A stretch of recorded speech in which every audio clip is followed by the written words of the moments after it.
Hello students, last video में हमने wave optics के बारे में पढ़ा, जिसमें उसकी property dual nature of light, reflection and refraction, Snell's law और पावर ऑफ लेंस के बारे में स्टडी किया। आज वेव ऑप्टिक्स में हमारा नया टॉपिक है इंटरफेरेंस ऑफ लाइट। क्या है interference of light? Interference of light क्या है? प्रकाश का व्यतिकरण। जब एक ही प्रकाश स्रोत से उत्पन्न समान आवर्ती, यानी कि एक ही प्रकाश स्रोत से उत्पन्न, यानी कि उसी से उत्पत्ति हो रही है, समान आवर्ती व समान आयाम की दो प्रकाश किरणें, एक ही प्रकाश स्रोत से दो किरणें उत्पन्न हो रही हैं जिनकी आवर्ती और आयाम दोनों क्या है? सेम है। किरणें, अब वे दोनों किरणें एक ही दिशा में संचारित होती हैं, एक ही दिशा में संचारित हो रही हैं। तो माध्यम के कुछ बिंदुओं पर वो अध्यारोपित होगी एक दूसरे से।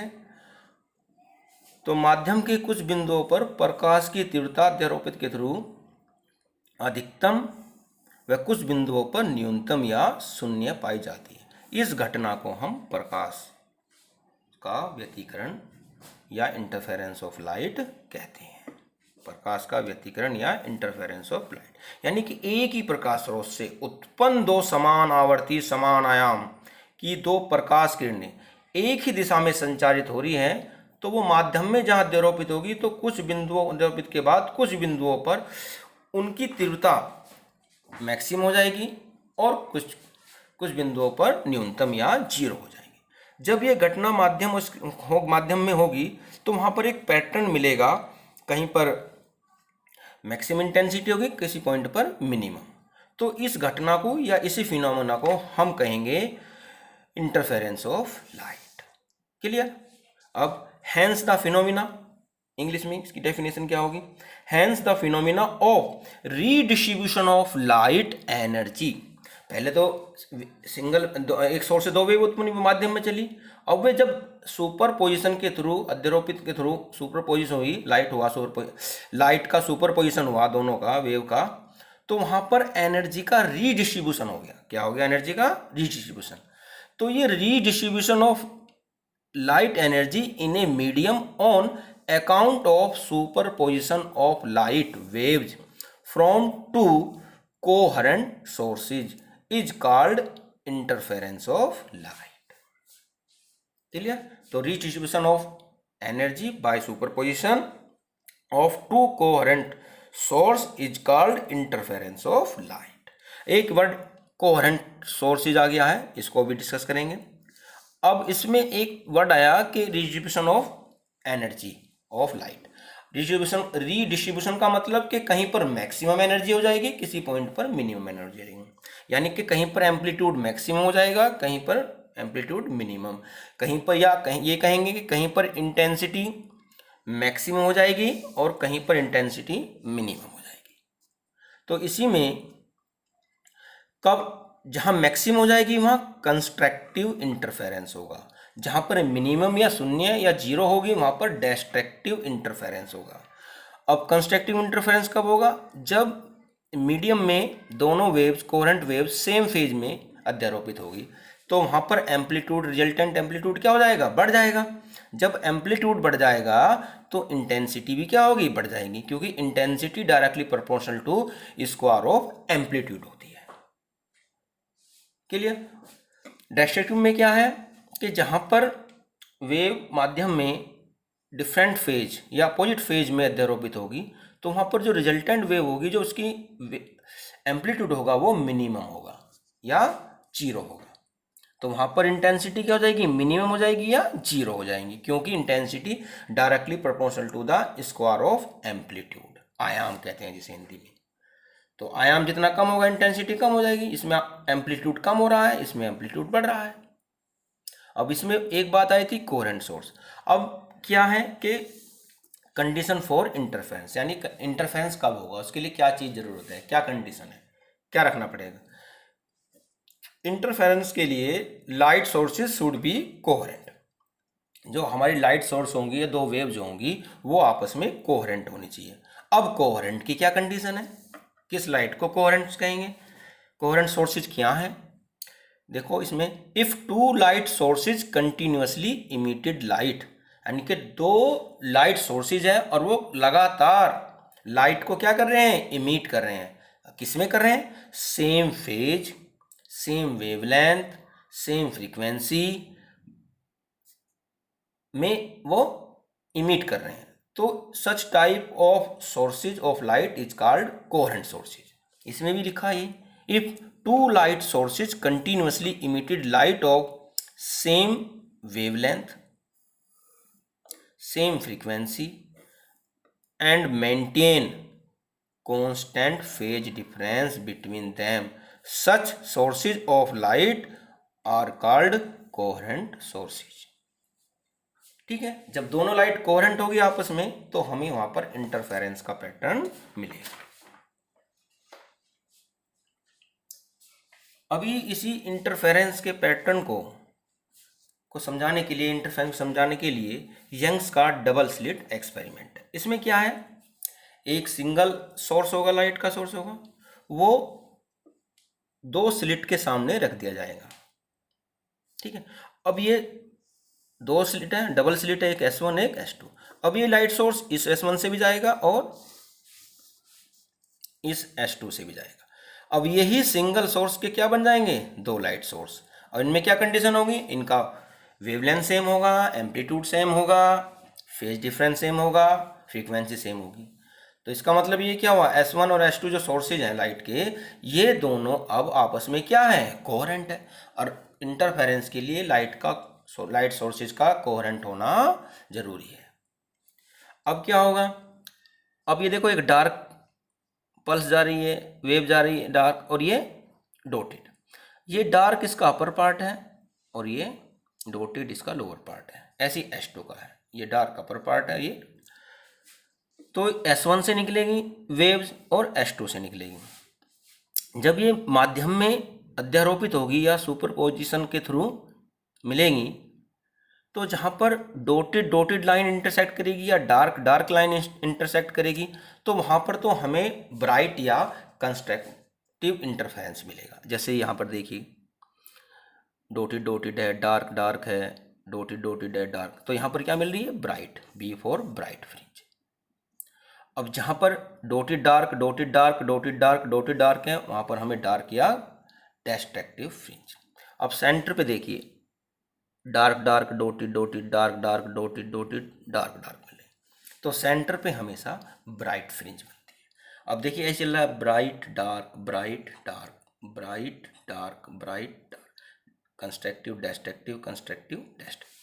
इस तरह से हमें एनर्जी का एक पैटर्न स्लिट और स्क्रीन पर मिलता है।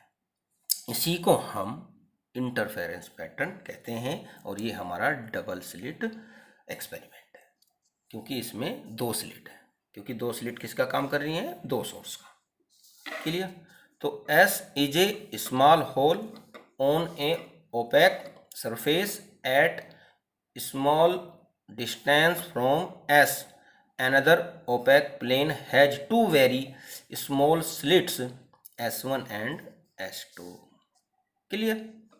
Two slits S1 and S2 are equidistance पर होती हैं from S1 and close to each other. इनके बीच की दूरी भी बहुत ही कम होती है। A screen L is placed in the front of slits S1 and इसी के सामने एक स्क्रीन को रख दिया जाता है जिसे हमने L कहा। क्लियर। अब आपने पैटर्न समझा कि कैसे डार्क बन रहा है और कैसे ये ब्राइट बन रहा है। अब इसी में condition for constructive and destructive interference, यानी कि condition for constructive and destructive interference क्या होगा। अब मान लीजिएगा ये सिंगल सोर्स है, ये स्लिट डबल स्लिट है, यहाँ से एक सोर्स ही जा रहा है लाइट, एक सोर्स यहाँ से जा रहा है, तो ये P पॉइंट पर सुपरपोजिशन के थ्रू मिल रहे हैं। तो P पॉइंट पर रिजल्टेंट हम निकालेंगे। तो माने कि y1 y2 be the displacement of two waves at any point P on the screen from slit S1 and S2। Clear. Let y1 and y2 be the displacement of two waves at any point P on the screen from slits S1 and S2. Then y1 is equal to a sin omega t, y2 a2 sin omega t plus phi. a1 a2 amplitude of waves or phi is the phase difference. Phi is the phase difference. 5 क्या यहाँ पर phase difference.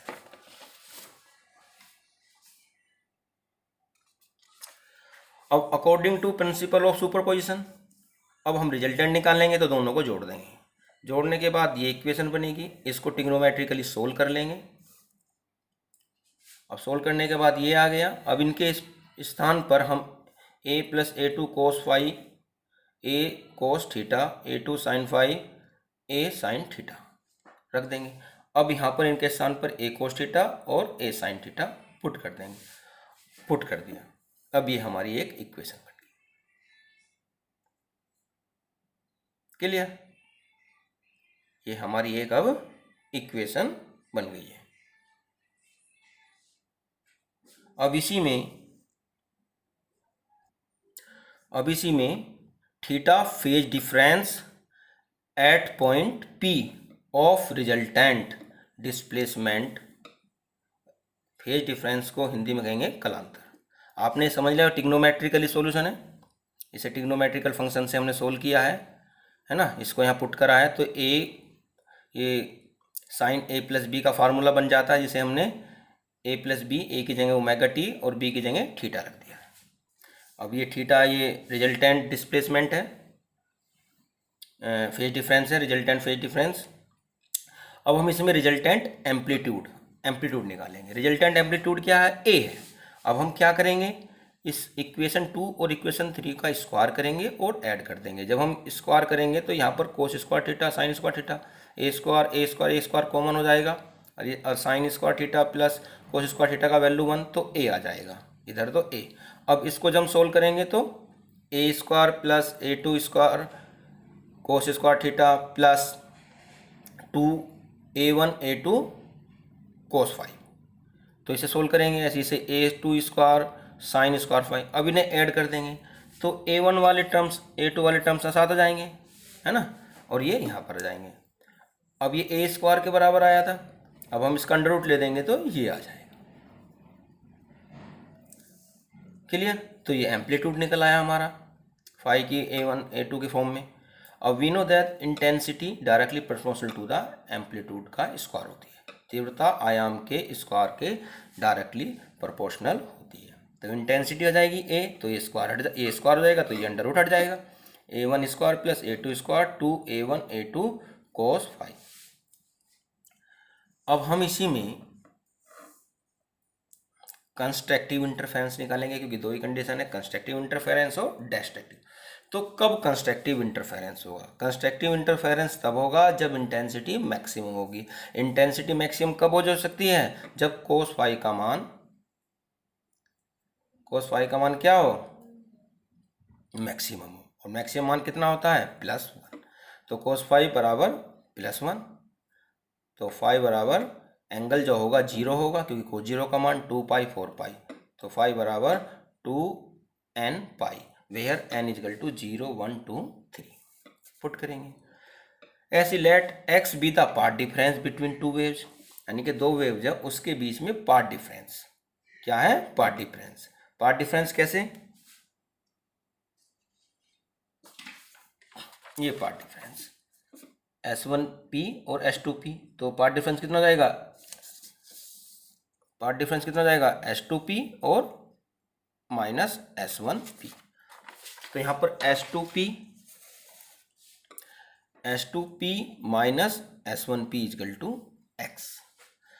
अब path difference और phase difference में एक relation होता है, phase difference is equal to 2 pi upon lambda into path difference. This relation between phase difference and path difference, ये आपको याद करना। क्लियर। अब इसी में फिर आगे बढ़ते हैं। तो फाई बराबर 2 पाई लैम्डा x, और पाथ डिफरेंस, अब ये उल्टा हो जाएगा, लैम्डा अपॉन 2 पाई इंटू 5, और 5 की वैल्यू हम पुट कर देंगे कंस्ट्रक्टिव के लिए 2n पाई, 2 पाई से 2 पाई कैंसिल, तो x बराबर पाथ डिफरेंस जो हो जाएगा वो n लैम्डा। ये किसके लिए है? कंस्ट्रक्टिव के लिए। तो n इजगल टू क्या है यहाँ पर? 0 1 2 3 है ना। अब हम यहाँ 0 पुट करेंगे तो ये 0 हो जाएगा, पाथ डिफरेंस क्या हो जाएगा? 0। तो 0 का मतलब सेंटर, और सेंटर पे कैसी फ्रिंज बनती है? कंस्ट्रक्टिव बनती है, ब्राइट फ्रिंज बनती है। वो हम पहले भी उसमें देख चुके हैं। मैं एक बार फिर दिखा देता हूँ आपको। देखिए ये सेंटर में बनी है क्योंकि यहाँ पर पाथ डिफरेंस 0 होता है। अब डिस्ट्रक्टिव इंटरफेरेंस के लिए फ्रॉम इक्वेशन 4 से इंटेंसिटी मिनिमम, अब उसी की इंटेंसिटी क्या होगी? मिनिमम होगी। मिनिमम कब होगी? जब 5 का मान, किसका? 5 का मान क्या होगा? मिनिमम होगा। और मिनिमम कितना होता है? 0 -1। मिनिमम कितना होगा? -1। ठीक है। cos 5 का मिनिमम मान कितना होगा? -1। और -1 कब आएगा? पाई, 3 पाई, 5 पाई।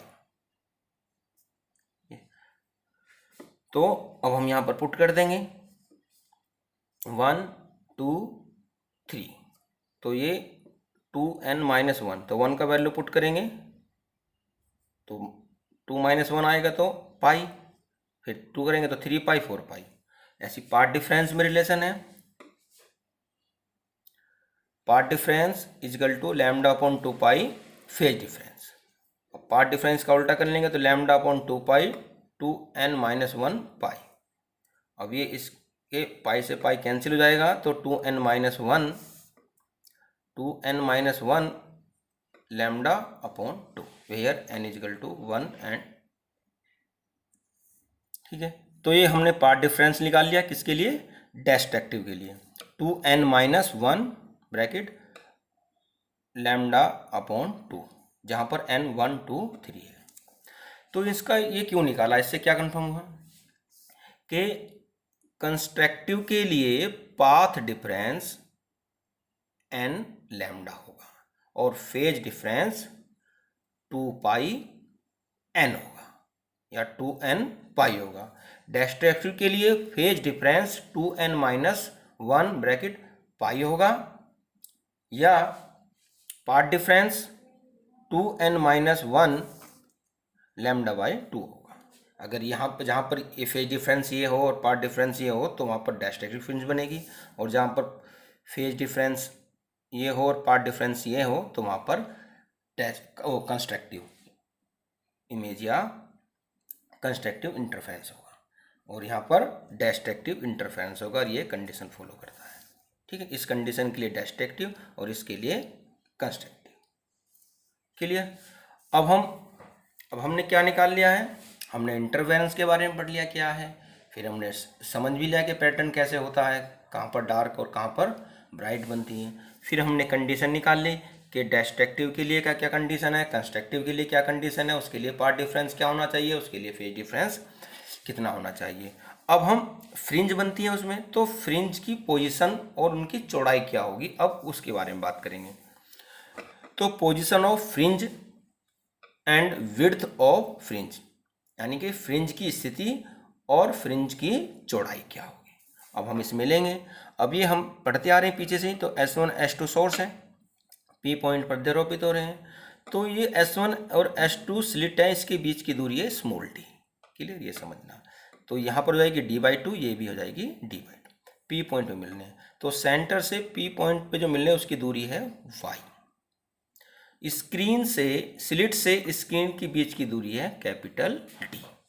तो यहाँ पर लिखा भी है D distance between slit S1 S2, capital D distance between slit and screen, OP is equal to ये y है, जहाँ पर सेंटर से। क्लियर?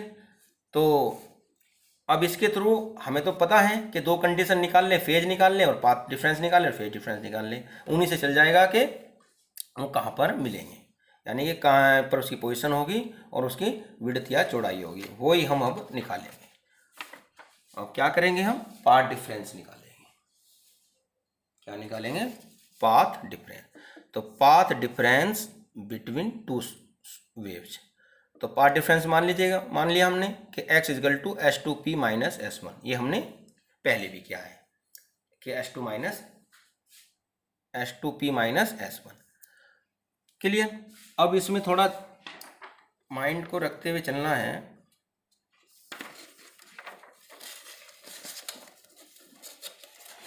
इसे साथ रखेंगे, अब इसे पढ़ेंगे। अब देखिए ये है, तो ये S2P और ये S1P। क्लियर।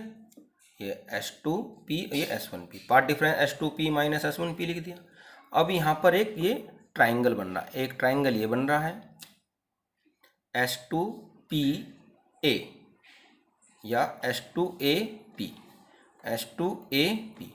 एक ट्राइंगल ये बनेगा, एक ट्राइंगल बनेगा हमारा S1PB या S1BP। एक ये ट्राइंगल बनेगा और एक ट्राइंगल ये बनेगा।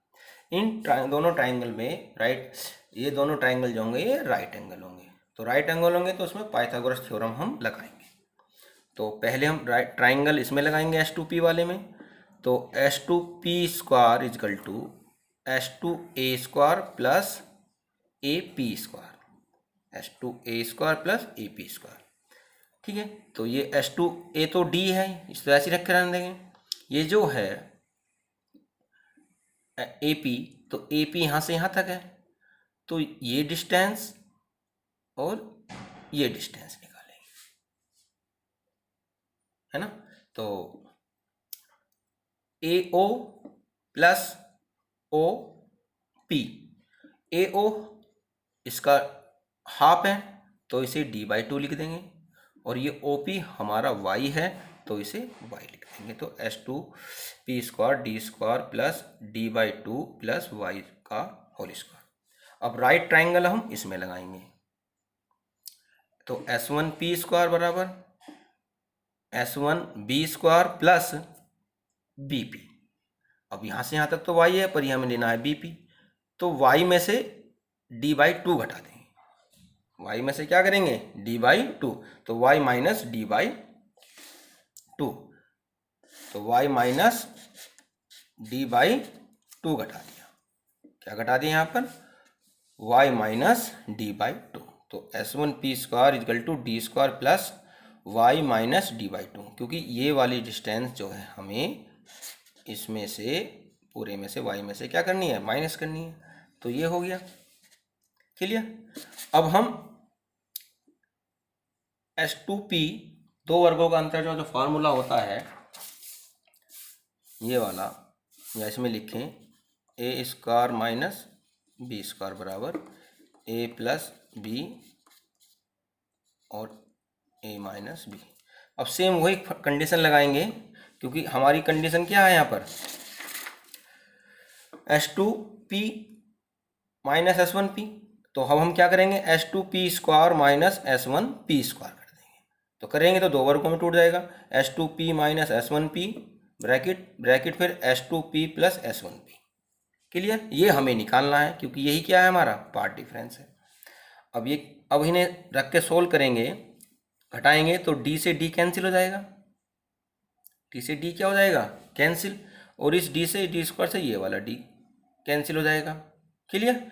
अब जो इसमें मल्टीप्लाई होकर आएगा तो यहाँ 2D और 2D, अब ये माइनस है तो माइनस का जाके प्लस हो जाएगा, तो ये हो जाएगा 2YD। आप इसे सोल्व भी कर सकते हैं, सोल्व करके देख लें, है ना। देखो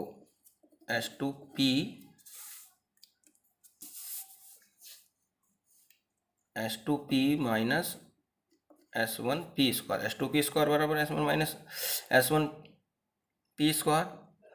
तो क्या है, D square plus D square 4 plus Y square plus 2 into D/2 into Y, है ना, इससे कैंसिल। अब ये माइनस माइनस क्या है, अब ये D square minus y square minus d square 4 है ना, ये माइनस आएगा और माइनस वाला हो जाएगा अब ये प्लस में, प्लस 2 × d/2 × y। अब ये माइनस ये प्लस, ये कैंसिल, ये कैंसिल, ये कैंसिल, 2 से 2 कैंसिल, तो ये भी प्लस में, ये भी प्लस में, तो ये हमारा बचेगा 2y/d, ये 2y/d आ गया। क्लियर? तो ये हमारा क्या आ गया है 2y/d। अब हमने इसे तोड़ लिया वर्गों में। अब ये S2p माइनस S1p ये इसके बटे में चला गया। क्लियर? तो इट इज वेरी क्लोज। ये H2p जो स्क्रीन से है बहुत ही पास है, तो S1p equally approximately equally S2p, और वो डिस्टेंस क्या है d है। वो डिस्टेंस क्या है हमारी d है। क्या है d डिस्टेंस है। तो ये वाली जो डिस्टेंस है हमारी, ये यहाँ से यहाँ तक की ये d डिस्टेंस है। तो हमने इसे t मान लिया, तो d इसके नीचे आ गया है ना। तो ये d, ये d, तो ये d एक d और ये भी एक d, तो 2d हो गया। तो यहाँ पर हम क्या लिख देंगे 2d। तो 2d, 2 से 2 कैंसिल, तो y/d small d upon capital D, x is equal to y/d upon capital D। और ये आपका क्या होता है, ये हमारा पाथ डिफरेंस है। क्लियर? और ये पोजीशन है y, क्या है पोजीशन किसकी, फ्रिंज की। तो y is equal to capital D upon small d into x। अब डिस्टेंस ऑफ ब्राइट फ्रिंज अब निकाल लिया हमने, अब डिस्टेंस ऑफ ब्राइट फ्रिंज निकालेंगे, है ना। तो x क्या है यहाँ पर हमारा पाथ डिफरेंस, और ब्राइट फ्रिंज के लिए पाथ डिफरेंस क्या होता है n लैम्डा, हम पीछे निकाल चुके। तो यहाँ पर हम n लैम्डा लिख देंगे, और nth ब्राइट फ्रिंज के लिए हम क्या करेंगे, यहाँ पर पुट कर देंगे फ्रॉम सेंटर। तो yn is equal to n capital D lambda upon small d, जहाँ n इजकल टू 0 1 2। ठीक है, अब हम 0 पुट करेंगे तो ये 0, तो स्थिति 0 आ जाएगी। इसका मतलब क्या होगा कि जो ब्राइट फ्रिंज जो पहली है वो किस पे बनती है, सेंटर पे बनती है ना, किस पे, सेंटर पे। तो उसे हम सेंट्रल ब्राइट फ्रिंज कहते हैं। फिर वहाँ से वो first bright, second bright, third bright ऐसे चलती है। 1 करेंगे, 1 लिखेंगे तो 1 ब्राइट फ्रिंज है ना। जैसे हम 2 लिख दिया तो 1 लिख दिया तो 1, तो d लैम्डा, ठीक है। y2 लिख दिया तो 2d लैम्डा d। ये सेकंड और फर्स्ट ब्राइट फ्रिंज है की स्थिति है, और ये सेकंड ब्राइट फ्रिंज की स्थिति है। और सेंट्रल में तो हमेशा ब्राइट फ्रिंज ही बनती है।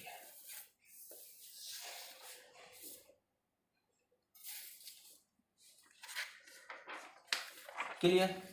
अब इसी में डिस्टेंस ऑफ डार्क फ्रिंज, तो डार्क फ्रिंज के लिए पार्ट डिफरेंस होता है 2n-1 lambda by 2।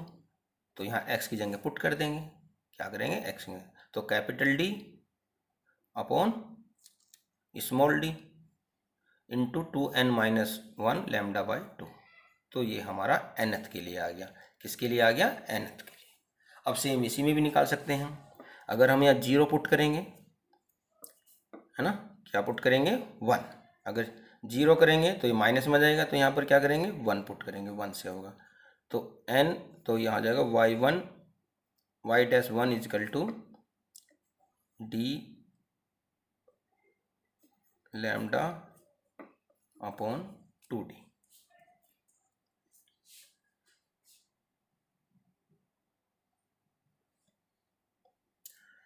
To d आ जाएगा। ऐसे ही हम 2 के लिए निकालेंगे, तो 2 4 तो 3 capital D lambda upon 2d। तो ये first distance of dark fringe, ये सेकंड डार्क फ्रिंज है। क्लियर? अब इसी में हम निकालेंगे फ्रिंज की चौड़ाई, फ्रिंज विड्थ। फ्रिंज विड्थ क्या है कि दो डार्क के बीच में एक ब्राइट है या दो ब्राइट के बीच में डार्क है। ब्राइट डार्क है। तो अगर हमें फ्रिंज विड्थ निकालनी है तो अगर हम एक डार्क फर्स्ट डार्क की और सेकंड डार्क की पोजीशन निकाल लेते हैं, दोनों को माइनस करते हैं, तो जो उसके बीच की दूरी बीच की डिस्टेंस जो आएगी वो ब्राइट फ्रिंज की आएगी। तो since there is a bright fringe between two successive dark fringe, यानी कि द्वितीय फ्रिंज जो है दो अद्वितीय फ्रिंजों के बीच में होती है। तो width of a bright fringe is equal to y dash n plus one minus y dash n, इससे निकालेंगे, है ना। इसके और इसके बीच में जो आएगी वो क्या होगा, ब्राइट फ्रिंज होगी। तो ये निकाल लिया। तो W is equal to capital D lambda upon D। ऐसे विड्थ ऑफ डार्क निकालेंगे। अब डार्क फ्रिंज दो डार्क ब्राइट फ्रिंजों के बीच में है, तो हम ब्राइट फ्रिंज फर्स्ट और सेकंड, है ना, फर्स्ट और सेकंड के बीच की निकाल लेंगे। तो उसके बीच में हो जाएगी वो डार्क फ्रिंज आएगी। तो W डैश बराबर capital D lambda upon small d। अब ये डार्क की ब्राइट विड्थ और ब्राइट की विड्थ हमेशा एक दूसरे के बराबर रहती है। क्लियर। तो ये हमारा इंटरफेरेंस था। अब इसमें कुछ हमारी कंडीशन भी है।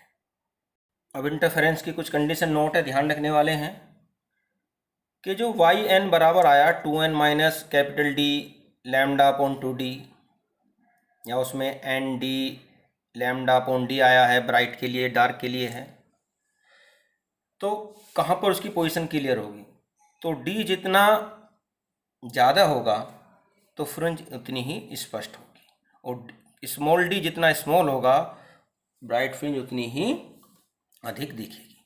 तो इसका मीनिंग क्या हुआ कि स्लिटों के बीच की दूरी कम होनी चाहिए और स्क्रीन और स्लिट के बीच की दूरी अधिक होनी चाहिए। ये इसकी कंडीशन है। और ये लैम्डा, देखो लैम्डा है, लैम्डा डायरेक्टली प्रोपोर्शनल है। क्लियर।